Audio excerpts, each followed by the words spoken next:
मैं सितंबर की ठंडी रात में आग के सामने घुटनों के बल बैठा था। मेरे हाथों पर खून लगा हुआ था और मेरे कंधों पर एक रिकर्व बो टंगा हुआ था। मेरी भेंट मेरे पैरों के पास पड़ी थी और मैं पूरी ताकत से वो खास शब्द चिल्ला रहा था। अचानक घने जंगल के बीच से कुछ बहुत बड़ी और ताकतवर चीज के गुजरने की आवाज शुरू हुई और वो तेजी से मेरे करीब आती जा रही थी। फिर अचानक वो तेज आवाज एकदम खामोशी में बदल गई और मैं सीधे उसके आमने सामने खड़ा हो गया। अब मुझे पता था मुझे क्या करना है, लेकिन इससे पहले मुझे आपको अपनी जिंदगी के उस समय पर ले जाना होगा जब मैं लारा से मिला और उससे शादी की। लारा और मैं पूरे कॉलेज के दौरान एक दूसरे को जानते थे। हम ज्यादातर एक ही दोस्तों के साथ घूमते थे और अक्सर एक ही गेट टुगेदर में मिलते थे। मैं गेट टुगेदर इसलिए कह रहा हूँ क्योंकि हम दोनों ही पार्टी करने वाले लोग नहीं थे। हम अपना समय ऐसे लोगों के साथ बिताते थे जो काफी शांत स्वभाव के थे और आप कह सकते हैं कि थोड़ा एकेडमिक टाइप के थे। कॉलेज के बाद जब मैं ओरेगन में लारा से फिर मिला, तभी हमारे बीच कुछ शुरू हुआ। वो शहर में एक लोकल टिम्बर कंपनी के सर्वेस देखने आई हुई थी और उस किस्मत वाली शाम को वो ग्रोसरी स्टोर से कुछ सामान खरीद रही थी और दूसरी तरफ मैं नीडल, थ्रेड, सिट्रिक एसिड और ऐसी ही कई अजीब चीजें खरीद रहा था अपने कैबिन प्रोजेक्ट्स के लिए। अच्छी बात यह रही कि लारा ने मेरी कार्ट में रखी चीजों पर ध्यान नहीं दिया और हम दोनों ने वही नॉर्मल कैसे हो, अब तक कहाँ थे, ये वाली बातचीत शुरू कर दी। लेकिन सच कहूं, हम दोनों ही एक दूसरे में पूरी तरह खो गए थे और एक दूसरे की हर बात को ध्यान से सुन रहे थे। जैसा मैंने कहा, हम दोनों कॉलेज में बेसिकली गीक्स थे, इसलिए मैंने कभी लारा को उस नजर से नहीं देखा था। वो मोटे कोक बॉटल वाले चश्मे और ओवरसाइज पोकेमॉन स्वेटर्स पहनती थी और वैसे ही उसके पास भी मुझे नोटिस करने की कोई वजह नहीं थी। मैं उस समय 35 पाउंड्स ओवरवेट था और अक्सर मेरे कपड़ों पर खाने के दाग लगे रहते थे और मैं पुरानी घिसी हुई मेटालिका शर्ट्स पहनता था। यह कहना कि वो बदल गई थी बहुत छोटा बयान होगा। उसने एक सिंपल बटन अप ब्लाउज और ब्लू जीन्स पहनी हुई थी, लेकिन उसने अपने बड़े चश्मे हटा दिए थे और कॉन्टैक्ट लेंस पहन लिए थे और उसके पहले के बिखरे हुए लाल बाल अब सलीके से सेट थे, जिससे उसकी खूबसूरत हरी आंखें साफ दिख रही थीं। मैं पूरी तरह उनमें खो गया था।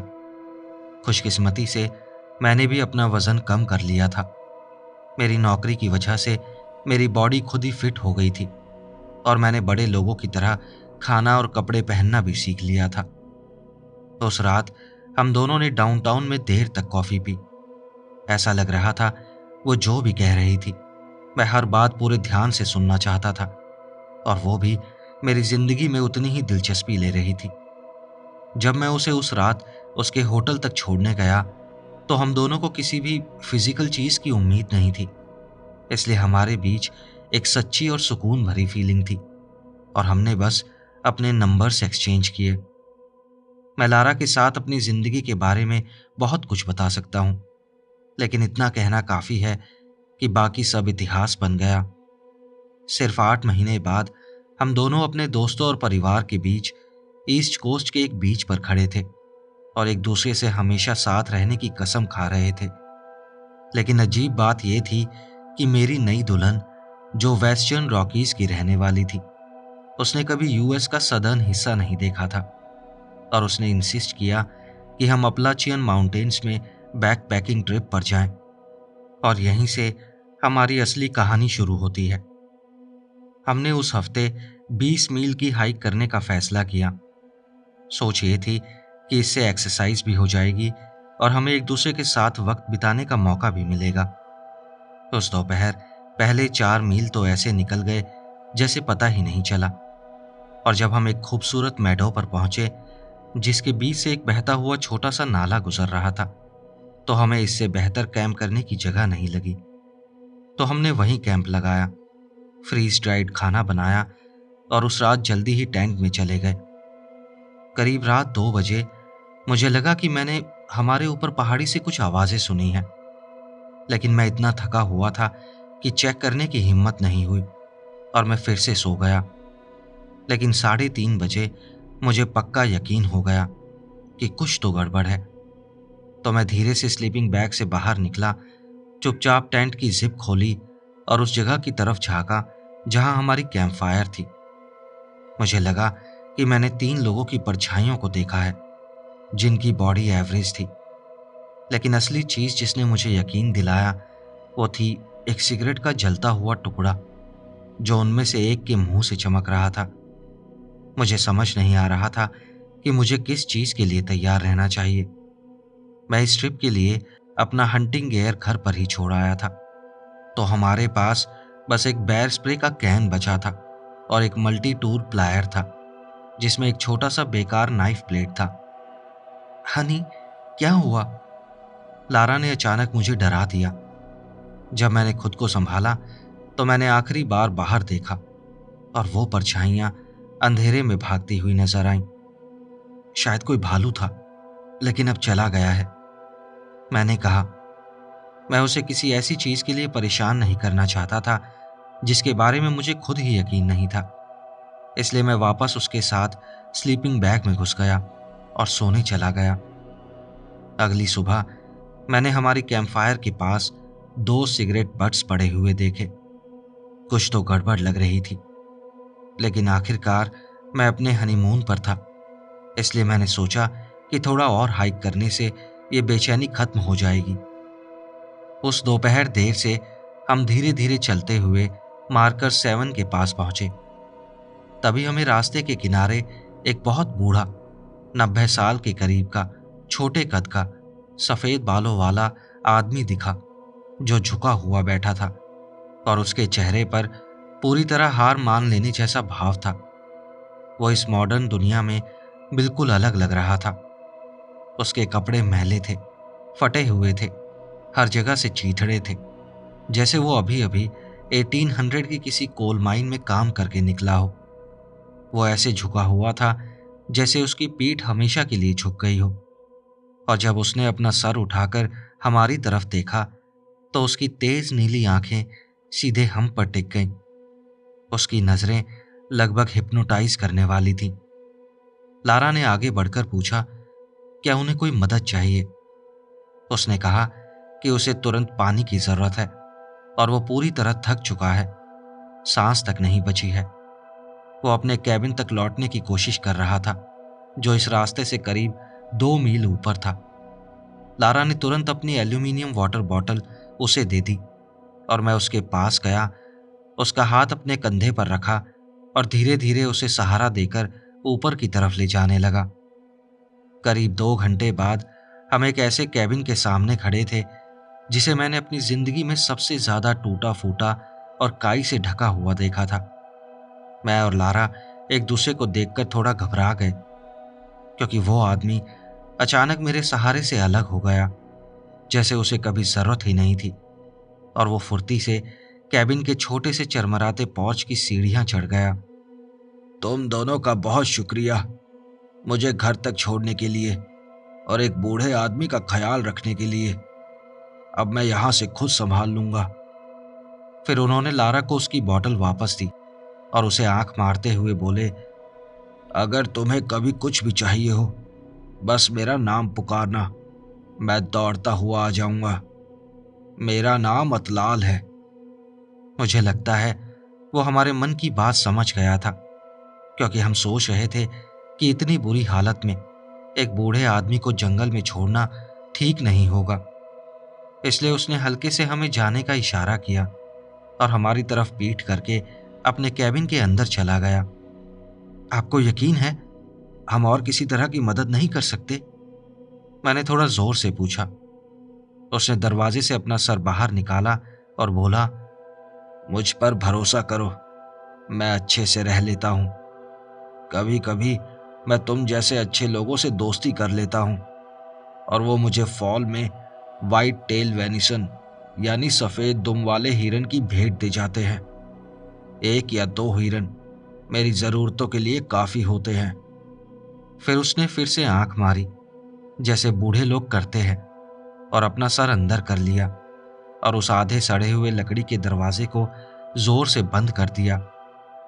उस शाम जब हम वापस मेन ट्रेल की तरफ जा रहे थे तो हम दोनों यही सोच रहे थे कि एक बूढ़ा आदमी नेशनल फॉरेस्ट में कैसे रह सकता है और ये अतलाल कैसा नाम है।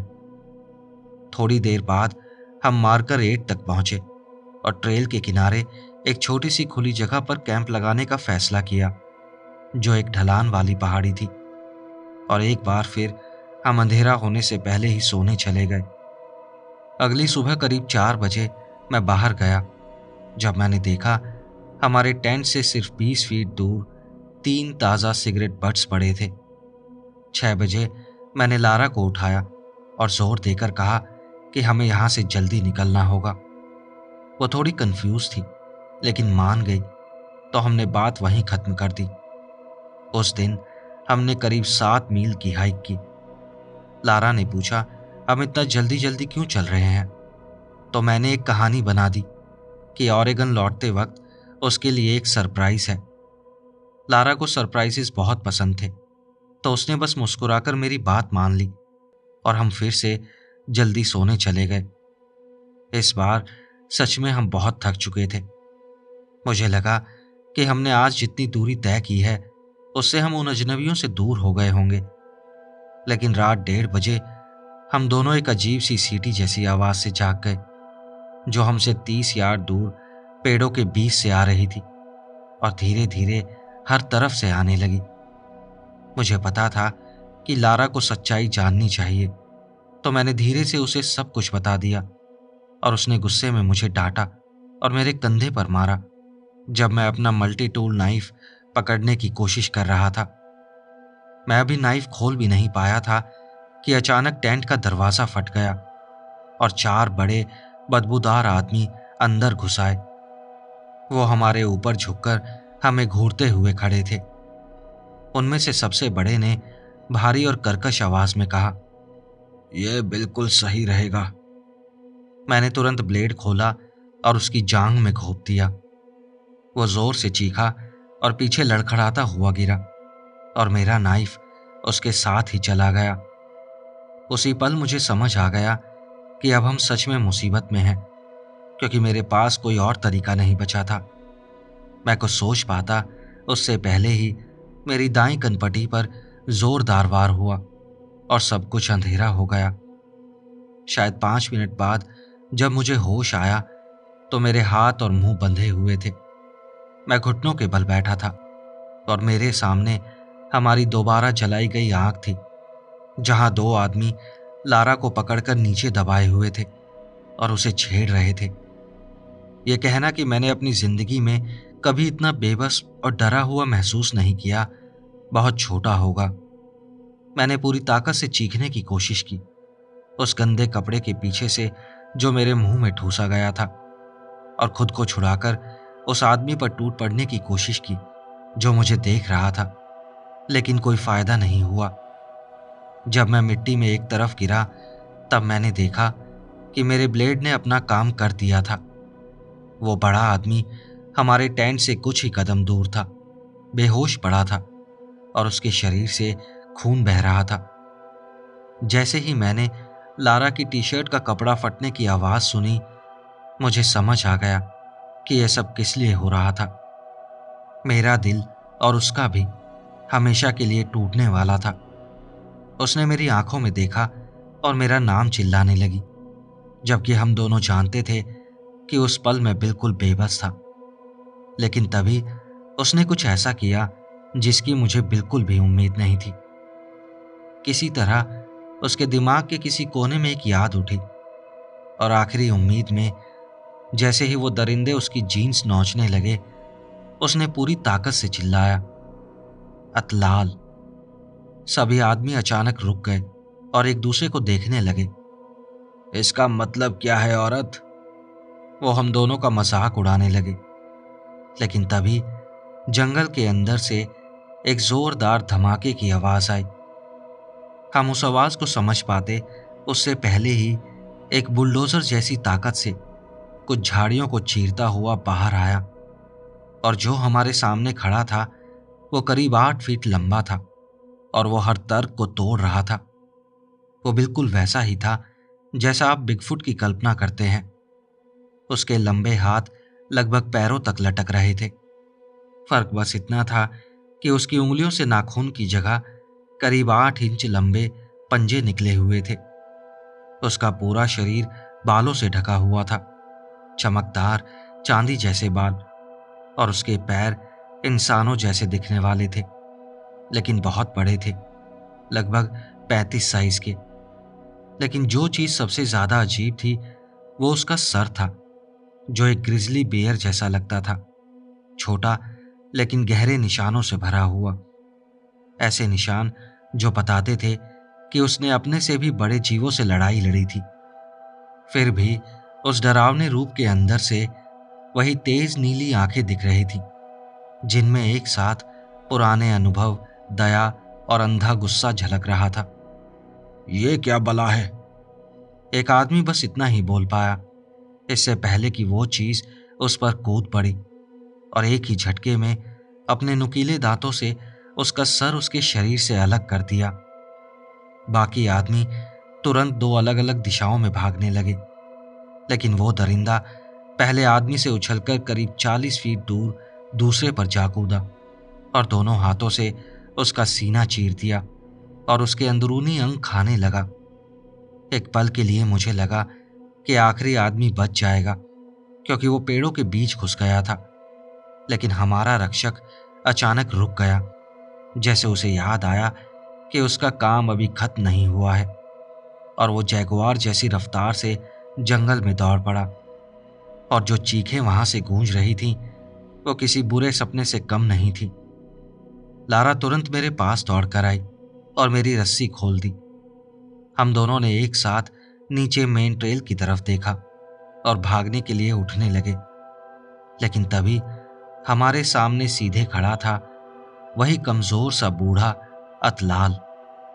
उसके चेहरे और हाथों पर खून लगा हुआ था और वो अपने होंठ चाट रहा था। अब सब ठीक है ना बच्चों? उसने हल्के अंदाज में कहा। ये ये क्या था? मैं हकलाने लगा, लेकिन अतलाल ने मुझे बीच में ही रोक दिया। कुछ चीजें रहस्य ही रहने देना बेहतर होता है ना?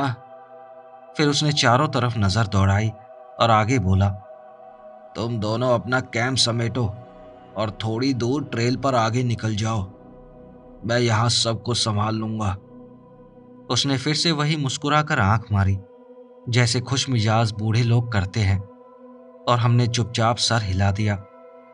जब हम अपना टेंट और सामान समेट रहे थे तो अतलाल को देख रहे थे, जो बस कुछ दूरी पर खड़ा आसमान के तारों को देख रहा था। तब मैंने धीरे से कहा, थैंक यू सर। वो धीरे से मेरी तरफ मुड़ा और बोला, तुम दोनों अच्छे लोग हो और मैं अच्छे लोगों के लिए कुछ भी कर सकता हूं। अगर फिर कभी इस जंगल के मेरे हिस्से में आओ तो बस मेरा नाम पुकारना, मैं आ जाऊंगा। चलो अब जाओ यहां से। फिर उसने हमारी तरफ पीठ कर ली और आसमान की तरफ देखने लगा, अपने कंधे ऐसे खींचे जैसे अभी अभी गहरी नींद से उठा हो। उस रात हमने कहीं भी कैंप नहीं लगाया, ये तो साफ था। हमने बाकी के 5 मील अंधेरे में ही तय किए। ट्रेल के पार्किंग लॉट में खड़ी अपनी रेंटल कार तक पहुंचे और फिर करीब 200 मील गाड़ी चलाने के बाद दूसरे स्टेट के एक होटल में जाकर रुके। अगले कुछ महीनों में लारा और मैं दोनों उस रात जो होने वाला था उसकी शर्म और डर से जूझते रहे, लेकिन हमने साथ मिलकर उससे निकलना सीखा। उस घटना से हम पहले से भी ज्यादा करीब आ गए।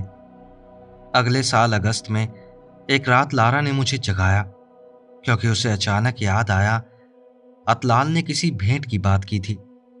मैंने सर हिलाया और फिर से सोने के लिए मुड़ गया। मुझे पता था हंटिंग सीजन आते ही मुझे क्या करना है, और बस इसीलिए मैं सितंबर की एक रात एक वाइट टेल हिरन के ऊपर घुटनों के बल बैठा था और अतलाल का नाम पुकार रहा था। जब वो पेड़ों के बीच से निकलकर मेरे सामने उस येती के रूप में आया तो मुझे अपने डर को दबाना पड़ा, जो शायद मेरी आंखों में साफ दिख रहा था। मुझे याद भी नहीं कि मैंने पलक झपकाई या नहीं, और अगले ही पल मेरे सामने वही छोटा, कमजोर बूढ़ा आदमी खड़ा था।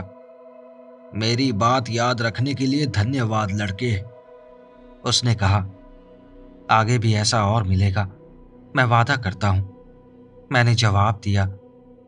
फिर उसने मुझे आंख मारी और आसमान की तरफ देखने लगा, जैसे इशारा कर रहा हो कि अब मेरे जाने का समय हो गया है।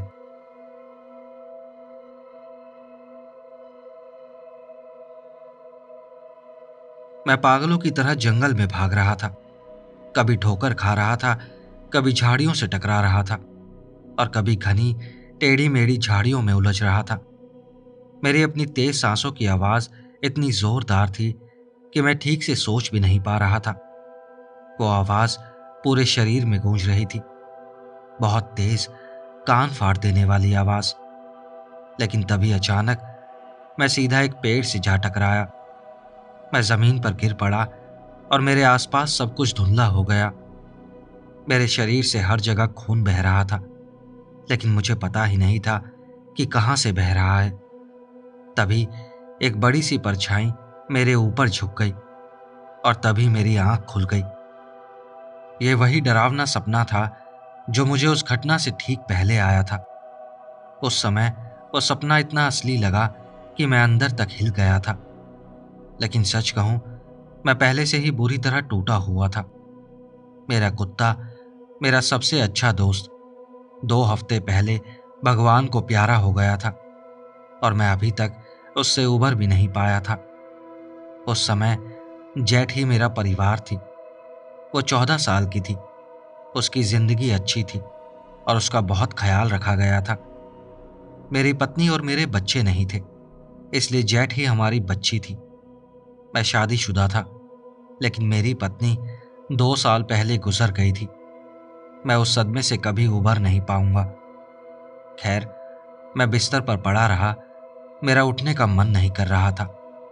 कई दिनों तक मैं जैसे किसी कोमा जैसे डिप्रेशन में चला गया था। मुझे कुछ भी करने का मन नहीं करता था, बस बिस्तर पर पड़े रहना और कुछ भी देखना जो मुझे थोड़ी देर के लिए सब कुछ भुला दे। मुझे अगले हफ्ते काम पर वापस जाना था। मुझे समझ नहीं आ रहा था कि ये कैसे होगा, और मैं सोच रहा था कि शायद नौकरी ही छोड़ दूं। लेकिन वो सब भविष्य में संभालने की बात थी। अभी मुझे एक एनिवर्सरी पर ध्यान देना था। तो मैं किसी तरह अपने टूटे हुए शरीर को बिस्तर से बाहर घसीट कर उठा। मैं क्रेमेटोरियम से जेट की राख लेकर आया, जहां मैं उसे ले गया था।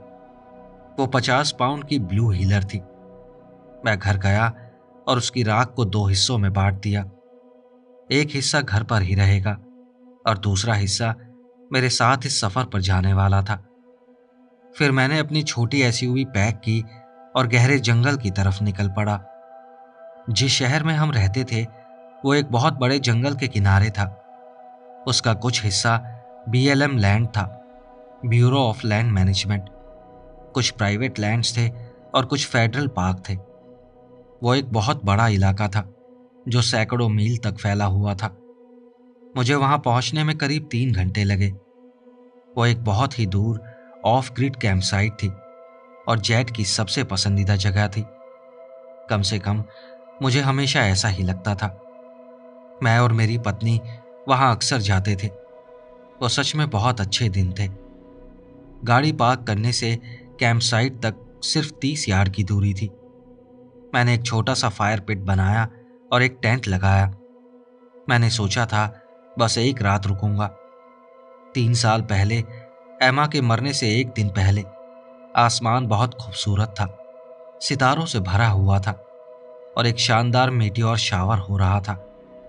जब मैं और मेरी पत्नी उस खूबसूरत आसमानी नज़ारे को देख रहे थे, जेट भी हमारे पास बैठी थी और वो भी वही देख रही थी। हम तीनों घंटों तक वहां बैठे सितारों को देखते रहे। मैं और मेरी पत्नी खुशी में चिल्लाते थे और जेट हर बेहतरीन शूटिंग स्टार पर भौंकने लगती थी। इसलिए मैंने सोचा कि अंधेरा होने का इंतजार करूंगा और वहीं जेट की राख और थोड़ी सी अपनी पत्नी की राख भी फैलाऊंगा। मैं अपने साथ एक कोट, थोड़ा खाना और अपना रिवॉल्वर लाया था जिसमें दर्जनों गोलियां थी। मैं बिल्कुल सुनसान जगह पर था जहां से सबसे नजदीकी रेंजर स्टेशन 200 मील दूर था। आसपास की पहाड़ियों में ग्रिजली भालू और माउंटेन लायंस थे, लेकिन मुझे हमेशा उन लोगों से ज्यादा डर लगता था जो जंगलों में छुपकर जिंदगी जीते हैं। शायद मैं खुद भी उनमें से एक बनता जा रहा था। मैं अपनी जिंदगी के मकसद के बारे में बहुत सोच रहा था, और ये भी कि क्या मैं अब इस दुनिया में रहना भी चाहता हूं। मैंने अपने पेरेंट्स को बहुत पहले खो दिया था, मरने की वजह से नहीं, बल्कि इसलिए क्योंकि वो बहुत बुरे लोग थे। एक नार्सिसिस्ट था और दूसरी मैनिपुलेटिव इंसान थी। मेरी जिंदगी के सबसे अच्छे फैसलों में से एक था उनसे रिश्ता खत्म करना, लेकिन अब सच में मेरा कोई नहीं था। मेरे सारे ग्रैंड पेरेंट्स मेरे बचपन में ही गुजर गए थे, और मेरे पेरेंट्स ने अपने भाई बहनों और रिश्तेदारों से सालों पहले ही बात करना बंद कर दिया था। ऐसा लगता था जैसे वो चाहते थे कि हमारी लीनिएज यहीं खत्म हो जाए। मेरा परिवार पूरी तरह बिखरा हुआ था। एमा और जेठ ही मेरी पूरी दुनिया थे। एमा ने भी अपने पेरेंट्स को बचपन में खो दिया था। मेरा सबसे अच्छा दोस्त पिछले साल नौकरी के लिए देश के दूसरे कोने में चला गया था। आप कह सकते हैं कि मैं बहुत अंधेरे दौर से गुजर रहा था। उस रात मैंने खाना खाया, शराब पी और आसमान को देखा। फिर मैंने जेट और एमा की राख फैलाई, और मैं झूठ नहीं बोलूंगा, मैं बहुत रोया। एक पल ऐसा लगा जैसे मैं फटने वाला ज्वालामुखी हूं। पिछले कुछ दिनों से मैं रो नहीं रहा था, लेकिन उससे पहले के कई महीनों तक मैं हर दिन रोया था।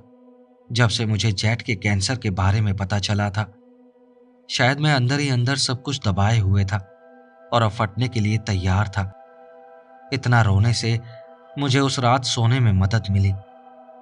अब मुझे ये याद नहीं कि मैं खुद जागा था और वो आवाज सुनी या उसी आवाज ने मुझे जगा दिया, लेकिन मैंने कांच टूटने की जोरदार आवाज सुनी। वो आवाज मेरी कार की तरफ से आई थी, जैसे किसी ने विंडशील्ड तोड़ी हो। फिर मैंने एक जोरदार धमाका सुना। ऐसा लग रहा था जैसे कोई भारी चीज एसयूवी के मेटल पर जोर से टकरा रही हो और उसे डेंट कर रही हो। दोनों ही आवाजें बिल्कुल भी ठीक नहीं लग रही थी, और वो आवाजें रुकने का नाम नहीं ले रही थी। ऐसा लग रहा था जैसे कोई मेरी कार पर लगातार हमला कर रहा हो, और कांच टूटने की आवाजें आती रही। मैंने अपनी गन उठाई और टेंट से बाहर झांका। आसमान में आधा चांद था, इसलिए पूरी तरह अंधेरा नहीं था, लेकिन जंगल की छाया में मुझे ज्यादा कुछ दिख नहीं रहा था। मेरी कैंपफायर पूरी तरह बुझ चुकी थी क्योंकि मैंने उसे खुद बुझाया था। मुझे लगातार अपनी कार पर हमला होने की आवाजें सुनाई दे रही थी। मेरे पास अब दो ही विकल्प थे, या तो मैं हवा में गोली चलाऊं या पास जाकर देखूं कि क्या हो रहा है। मैंने हवा में गोली चला दी। फिर मैंने तुरंत अपनी 5 चैम्बर गन को रीलोड किया। मैंने कुछ गोलियां मुट्ठी में ली, जेब में रखी और अपना फोन उठा लिया। मेरी कार के पास की आवाजें अचानक बंद हो गई। मैं चुपचाप टेंट के अंदर खड़ा रहा, लेकिन मेरा सर, मेरी गन और फोन बाहर की तरफ थे। मैंने अपनी आंखों से भी और कैमरे से भी चारों तरफ देखा। उस अंधेरी जगह पर एक अजीब सी खामोशी छा गई। हवा में एक भी आवाज नहीं थी। फिर मैंने एक हल्की सी चरमराहट सुनी। कुछ तेज, बहुत तेज मेरे सर के पास से निकल गया। फिर एक और आया, और तभी मुझे समझ आया कोई मुझ पर चीजें फेंक रहा है। और तभी मेरे कंधे पर जोरदार चोट लगी। मैं पीछे गिर गया, टेंट के अंदर। मेरा कंधा जैसे जल रहा था। जो चीज मुझसे टकराई थी वो एक पत्थर था, करीब बेसबॉल के बराबर आकार का। मेरा फोन उसके पास जमीन पर पड़ा था। वो पूरी तरह टूट गया था। और तभी मुझे बाहर कदमों की आवाज सुनाई दी। कुछ मेरी तरफ दौड़ रहा था। मैं उठा, ओपनिंग तक गया और बाहर देखा। एक बालों से भरी इंसान जैसी परछाई मेरी तरफ दौड़ रही थी। मैंने सीधे उस पर 3 गोलियां चलाई। मुझे लगता है उसे एक गोली लगी। मैं अच्छा निशानेबाज था, क्योंकि मैं अक्सर शूटिंग रेंज जाता था। वो इंसान जैसा कुछ अचानक दिशा बदलकर पास की झाड़ियों में घुस गया। वो वहीं रुका रहा, घनी हरी छाया के अंदर। लेकिन फिर अंधेरे से एक पत्थर मेरी तरफ आया। मैं झटके से हटा और वो पत्थर मेरे कान के पास से हमिंग बर्ड की तरह तेजी से निकल गया। मुश्किल से मेरे चेहरे को छूने से बचा। मैंने अपनी आखिरी 2 गोलियां उसी दिशा में चलाईं, फिर जल्दी से रिलोड किया और 5 और गोलियां चलाईं। मैंने फिर रिलोड किया और इंतजार करने लगा। झाड़ियों को हवा में हल्का हिलते हुए देखता रहा। उनकी टहनियां आपस में टकराकर आवाज कर रही थी। और फिर बहुत देर तक कुछ भी नहीं हिला। फिर मैंने कहा, तुम कौन हो? मुझे पता है ये बेवकूफ़ी लगती है, लेकिन मैं बस यही बार बार कहता रहा। मेरी नज़रें बस उन परछाइयों पर टिकी थी। लेकिन फिर वहां से एक डरावनी आवाज आई। वो ना इंसानी थी और ना ही जानवर जैसी।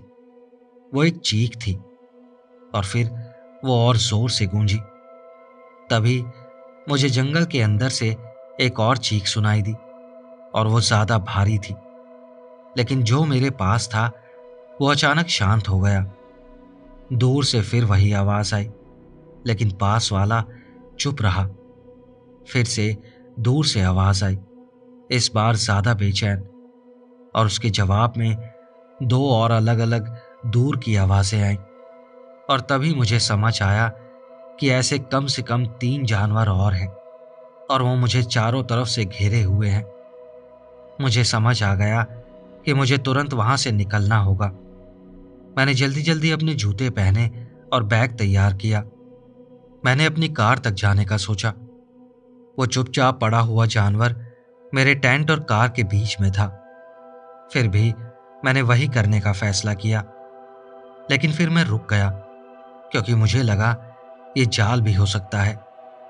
उस पल की अजीब सच्चाई ने मुझे जकड़ लिया। पूरी जिंदगी मैं बिगफुट देखना चाहता था, और अब वही मुझे मारने की कोशिश कर रहे थे। शायद ये दुनिया ही मुझे खत्म करना चाहती थी, और शायद मुझे वहीं समझ जाना चाहिए था। लेकिन मैंने अपना टूटा हुआ फोन उठाया और उसे साथ ले लिया, भले ही उसकी स्क्रीन पूरी तरह टूट चुकी थी। मैंने गन तैयार की और अपनी कार की तरफ दौड़ा। जैसे ही मैं झाड़ियों के पास से गुजरा, मैंने उस चीज को जमीन पर फैले हुए देखा। उसके बाल काले थे, लेकिन उसके सीने पर कुछ गीला दिख रहा था। वो खून था, लाल खून। वो बिल्कुल भी नहीं हिला, और मैं वहीं रुक गया। जितना भी पागलपन लगे, मुझे पास जाकर देखना पड़ा, क्योंकि मुझे यकीन नहीं हो रहा था कि मैं क्या देख रहा हूं। वो कोई अजीब सा अधूरा इवोल्यूशन जैसा जीव लग रहा था। उसके बाल गहरे भूरे थे। वो 6 फीट से ज्यादा लंबा था और करीब 220 पाउंड का था। वो पतला था, लेकिन बहुत ताकतवर था। उसके लंबे हाथ थे, मोटी भौहें थी, और गोरिल्ला जैसा मुंह था। वो बिल्कुल भी नहीं हिला। मुझे पूरा यकीन था वो मर चुका था। मैंने अपना फोन इस्तेमाल करने की कोशिश की, क्योंकि मुझे लग रहा था कि वो अभी भी ऑन है। मैंने साइड बटन को 2 बार दबाया ताकि कैमरा मोड खुल जाए। फिर मैंने स्क्रीन पर टैप किया, यह उम्मीद करते हुए कि शायद एक अच्छी फोटो मिल जाए, क्योंकि कैमरे का लेंस नहीं टूटा था। लेकिन तभी एक डरावनी दहाड़ ने रात को ऐसे चीर दिया जैसे बिजली कड़क रही हो। वो आवाज पास से ही आई थी। मैंने पीछे मुड़कर देखा। करीब 15 यार्ड दूर एक और बड़ा सा साया खड़ा था। वो मेरी गाड़ी के पास खड़ा था और सीधा मुझे देख रहा था। मैं वहीं जम गया। मुझे याद है, मैंने अपनी गन इतनी जोर से पकड़ रखी थी कि मेरे नाखून मेरी त्वचा में धंस गए थे। फिर वो चीज एक बड़े बंदर की तरह दौड़ी और मेरी कार को पलट दिया। अजीब बात यह है कि उस पल मुझे ये ख्याल आया कि मुझे और एमा को वही गाड़ी लेनी चाहिए थी जो मैं चाहता था, एक भारी भरकम फोर्ड ब्रोंको। मैंने अपनी गन हवा में चला दी, पूरी 5 गोलियां। वो चीज एकदम रुक गई और मुझे ऐसे देखने लगी जैसे कोई मूर्ति हो। मैंने जल्दी से रिलोड किया और फिर मैंने सुना 2 और जानवर जंगल से निकलकर मेरी तरफ आ रहे थे। मैं रिलोड कर रहा था और कुछ गोलियां मेरे हाथ से गिर गईं। मैंने सोचा उन पर गोली चलाऊं, लेकिन वो मुझे चारों तरफ से घेर रहे थे। मेरे पास भागने का सिर्फ एक रास्ता था। तभी कुछ मेरे सर के पास से तेजी से निकला और मैं पागलों की तरह घने जंगल की तरफ भाग गया। खुशकिस्मती से जमीन समतल थी। वो दानव मेरे ठीक पीछे थे। मैं करीब 50-60 यार्ड भागा और किसी तरह उनसे थोड़ा आगे निकल रहा था, लेकिन मेरा स्टैमिना उस समय बहुत खराब था। मुझे पता था अगर मुझे ऐसे ही भागते रहना पड़ा तो मैं मारा जाऊंगा, क्योंकि उनमें से एक बाकी से तेज था। वो लगातार मेरे करीब आ रहा था और जब मैं उस पर गोली चलाता तो वो तुरंत पेड़ों के पीछे छुप जाता। मुझे अपने आसपास से पत्थरों के तेजी से गुजरने की आवाजें सुनाई दे रही थी। मुझे लगता है एक पत्थर मेरी पीठ पर लगा, लेकिन मेरे बैग ने उसे रोक लिया। फिर मैं एक बड़े पानी के तालाब के किनारे पहुंचा, जो लंबी घास से घिरा हुआ था।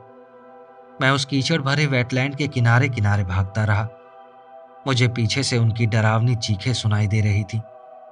जब वो मेरा पीछा कर रहे थे, वो लगातार पत्थर फेंक रहे थे। मैंने भी बिना रुके उनकी तरफ गोलियां चलाईं, लेकिन मुझे कभी साफ निशाना नहीं मिला, क्योंकि कोई ना कोई पत्थर फेंक रहा था या मुझे घेरने की कोशिश कर रहा था। उनकी रफ्तार बढ़ रही थी और मेरी कम होती जा रही थी। शायद किसी ने छोटे छोटे पत्थर उठा लिए थे, क्योंकि मुझे वो एक साथ लगने लगे। जैसे ही वो मेरे करीब आए, मैं सीधे कीचड़ वाले पानी में कूद गया और घुटनों तक धंस गया। पानी का किनारा बहुत गाढ़ा था, एकदम कीचड़ जैसा। उसके थोड़ा अंदर पानी साफ था। वो जानवर गुस्से में चीखते हुए किनारे पर ही रुक गए।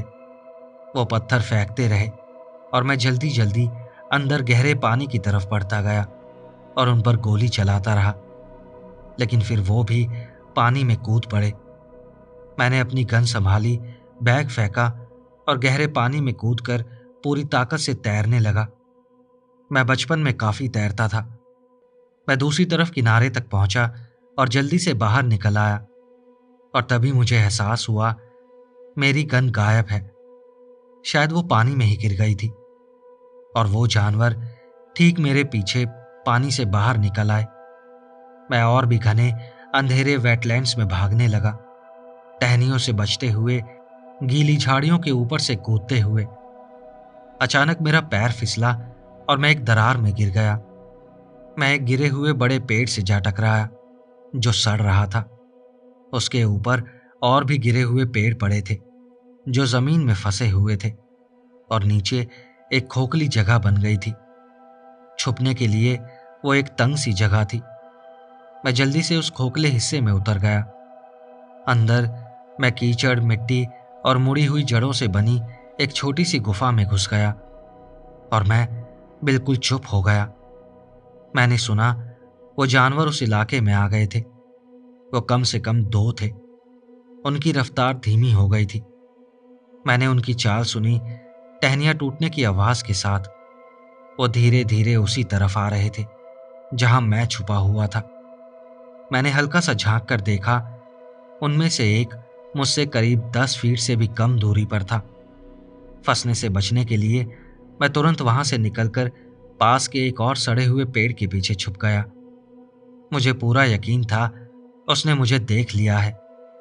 मैं झाड़ियों के झुंड में छुप गया, लेकिन उसने मुझे नहीं देखा था। मैंने देखा वो उस खोखले हिस्से के अंदर झांक रहा था और थोड़ा सा अंदर भी घुसा। दूसरा जानवर चारों तरफ देख रहा था और एक पल के लिए मुझे लगा हमारी नजरें मिली। मैंने अपनी आंखें बंद कर लीं और कीचड़ में बिल्कुल चुपचाप पड़ा रहा। मैं पूरी तरह गंदे कीचड़ से ढका हुआ था और उम्मीद कर रहा था कि मैं जमीन में घुल मिल जाऊं। मैंने सुना वो जानवर धीरे धीरे मेरी तरफ बढ़ रहा था। एक धीमा कदम फिर दूसरा, बिना आवाज किए। लेकिन मुझे पता था वो वही है। मैंने आंखें बंद रखी और अपना गाल मिट्टी में टिकाए रखा। वो लगातार मेरी तरफ बढ़ता रहा। फिर मैंने दूसरे जानवर को भी पास आते सुना। वो दोनों मेरे दोनों तरफ थे और धीरे धीरे करीब आ रहे थे। जैसे जैसे वो मेरे करीब आ रहे थे, मैं सोच रहा था कि अचानक उठकर भाग जाऊं। लेकिन तभी मेरे दिमाग में एक और ख्याल आया। क्या मुझे सच में मरने की परवाह थी? एमा के जाने के बाद से मैं इस सवाल के बारे में सोचता रहा था। लेकिन तब जेट मेरी वजह थी जीने की, उसका ख्याल रखने की। लेकिन जब वो भी मुझे छोड़कर चली गई, मैंने सोचा बस उठ जाऊं और उन्हें मुझे टुकड़े टुकड़े करने दूं, मेरे हाथ पैर नोचने दूं या मेरे सर को किसी बड़े पत्थर से कुचलने दूं। शायद सब कुछ जल्दी खत्म हो जाए या शायद बहुत दर्दनाक और लंबा हो। मुझे सच में नहीं पता था कि मुझे इस चीज का फर्क भी पड़ता है। लेकिन तभी मैंने एक भारी चीज के नीचे टहनी टूटने की आवाज सुनी और मैं समझ गया वो जानवर मेरे बिल्कुल पास है। मैंने हल्की सी आंख खोली और देखा एक बड़ा उलझे बालों वाला पैर मेरे चेहरे के ठीक सामने था। मैं बस उठने ही वाला था, अपनी किस्मत को मानने वाला था। लेकिन तभी जैसे वो मेरे बिल्कुल पास खड़ी हो, मैं कसम खाकर कहता हूं, मैंने एमा की आवाज सुनी, रुको। जैसे ही मैंने ये सुना, मैं पत्थर की तरह जम गया। उन जानवरों से अजीब आवाजें आने लगी। ऐसा लग रहा था जैसे वो आपस में बात कर रहे हों। मैंने उन्हें सूंघते हुए सुना। वो और अजीब आवाजें निकालने लगे, गुर्राहट और भारी सांसों की आवाजें। फिर उनमें से एक ने तेज चीख मारी, फिर दूसरे ने भी मारी। मैंने हिलने की कोशिश भी नहीं की क्योंकि वो दोनों मेरे बिल्कुल पास थे। मैंने अपनी सांस रोक रखी थी, लेकिन ज्यादा देर तक नहीं रोक सकता था। वो मुझे देख सकते थे। मुझे लगा अब सब खत्म है। मैं एमा और जेट के पास जा रहा हूं और ये सोचकर मुझे अजीब सी खुशी हो रही थी। लेकिन तभी वो जानवर वहां से भाग गए। मैंने उनके कदमों की आवाज सुनी जो धीरे धीरे दूर होती गई। मैं अभी भी सांस रोके हुए था। काफी देर बीत गई। हवा पेड़ों को हिला रही थी, लेकिन और कोई आवाज नहीं आई। मैंने आंखें खोली और तभी मुझे समझ आया मैं जमीन में कितना घुल मिल गया था। मेरा पूरा शरीर गाढ़े कीचड़ से ढका हुआ था। जब मैं यहाँ फिसल कर आया था तो मिट्टी और पौधे मुझ पर चिपक गए थे। मैं तुरंत वापस उस खोखले हिस्से में गया और अंदर घुस गया, जितना अंदर जा सकता था। यह आसान था क्योंकि मैं पूरी तरह फिसलन भरा हो चुका था। मैंने आराम से बैठने की कोशिश की, लेकिन उस गीले कीचड़ भरे गड्ढे में यह मुमकिन नहीं था। मैं सोया नहीं, मेरा शरीर सुन्न सा था और दिमाग तेजी से दौड़ रहा था। मैं बस यही सोच रहा था कि मैं बचा क्यों। क्या एमा सच में मुझसे बात कर रही थी? क्या सच में वो मुझे बचाने आई थी? या बस ये सब मेरा दिमाग था जो मुझसे खेल खेल रहा था? मैं इतना अकेला क्यों रह गया था और उन्हें इतना याद क्यों कर रहा था? मैं बस मर क्यों नहीं गया और उनके पास क्यों नहीं चला गया? जब सुबह की पहली धूप उस जगह पर पड़ी तो मैंने बाहर झांका। पक्षी चहचहा रहे थे। जंगल बहुत खूबसूरत और शांत लग रहा था। मैं उस जगह से बाहर निकला। मैं नीचे झुककर चल रहा था, उम्मीद कर रहा था कि वो फिर से मिलेंगे, लेकिन कोई नहीं मिला। मुझे याद था मेरे कैंपसाइट के साउथ में एक गैस स्टेशन था जिससे मैं पहले गुजरा था। वो करीब 200 मील दूर था। मैंने सूरज की दिशा से साउथ का अंदाजा लगाया और चलना शुरू किया, हर पल ये सोचते हुए कि कभी भी हमला हो सकता है। मुझे 6 दिन लगे, बैरीज और क्रीक के पानी पर जिंदा रहते हुए, और 6 रातें जंगल की डरावनी तंग जगहों में सोते हुए। मुझे पूरा यकीन था कि बिगफुट या प्यास से पहले कोई सांप, मकड़ी या भालू मुझे मार देगा। किसी तरह मैं हाईवे तक पहुंच गया और फिर उस गैस स्टेशन तक पहुंच गया। मेरे पैरों की हालत खराब थी, छालों पर छाले थे, चोट पर चोट थी। मुझे लग रहा था मेरे पैर की कुछ हड्डियां और शायद रिब्स भी टूट गई थी। मेरी मांसपेशियां जकड़ी हुई थी और सूज चुकी थी। मैं पूरी तरह बिखर चुका था, शरीर से भी और दिमाग से भी। मैं एक खोया हुआ इंसान था जिसने जीते रहने का फैसला किया था। मैंने 2 फॉरेस्ट रेंजर्स को अपनी पूरी कहानी बताई। उन्होंने मुझे पूरा ध्यान देकर सुना। शायद उन्हें मैं बहुत अजीब लग रहा था, एक पागल आदमी जो सूखे कीचड़ और बैरीज से ढका हुआ था और सुनसान जंगल में अपने परिवार की राख फैलाने आया था।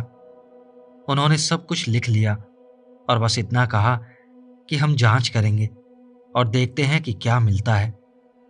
मुझे नहीं पता उन्होंने मुझ पर विश्वास किया या नहीं, लेकिन मुझे लगा उनमें से एक कुछ छुपा रही थी और दूसरी, जो उम्र में बड़ी थी, उसे संभाल रही थी, उसे रोकने की कोशिश कर रही थी। मेरे पास मेरा फोन था, लेकिन वो पूरी तरह टूट चुका था। मैं उसे एक टेक वाले के पास ले गया। उसने हार्ड ड्राइव एक्सेस की, लेकिन उसमें कोई फोटो नहीं थी। कुछ दिन बाद रेंजर्स ने मुझसे संपर्क किया और बताया कि उन्हें मेरा कैंपसाइट मिला, उल्टी हुई गाड़ी मिली और खाली शराब की बोतलें मिली, लेकिन उन्हें कोई बॉडी नहीं मिली और ना ही कहीं खून के निशान दिखे। उसने इशारा किया कि शायद मैं अपने दुख की वजह से बहुत ज्यादा नशे में था और शायद मैंने खुद ही अपनी गाड़ी को चलाते हुए पलट दिया था और शायद मैं थोड़ा भ्रम में था, शायद मुझे कंकशन भी हुआ था। इसलिए मैंने उससे कोई बहस नहीं की। सच में यह सब पागलपन जैसा ही लगता था। मुझे फर्क नहीं पड़ता था कि वो मुझ पर विश्वास करते हैं या नहीं। मुझे पता है मैंने क्या झेला था। अभी मैं अपने बहुत खाली अपार्टमेंट में बैठा हूं और बाहर शहर की आवाजें सुन रहा हूं।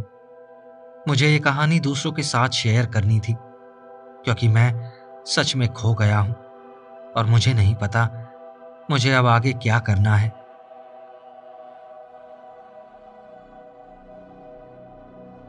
दोस्तों, अगर आपको ये कहानियां अच्छी लगी हों तो इस वीडियो को लाइक, हाइप और शेयर करना मत भूलना। और अगर अभी तक आपने चैनल को सब्सक्राइब नहीं किया है तो आगे आने वाली वीडियोस आपसे मिस ना हो, उससे पहले ही चैनल को सब्सक्राइब कर लीजिए। अगर आप मुझे और सपोर्ट करना चाहते हैं तो आप इस चैनल की मेंबरशिप भी ले सकते हैं। तो चलिए, मिलते हैं अगली वीडियो में ऐसी ही और कहानियों के साथ। नमस्कार।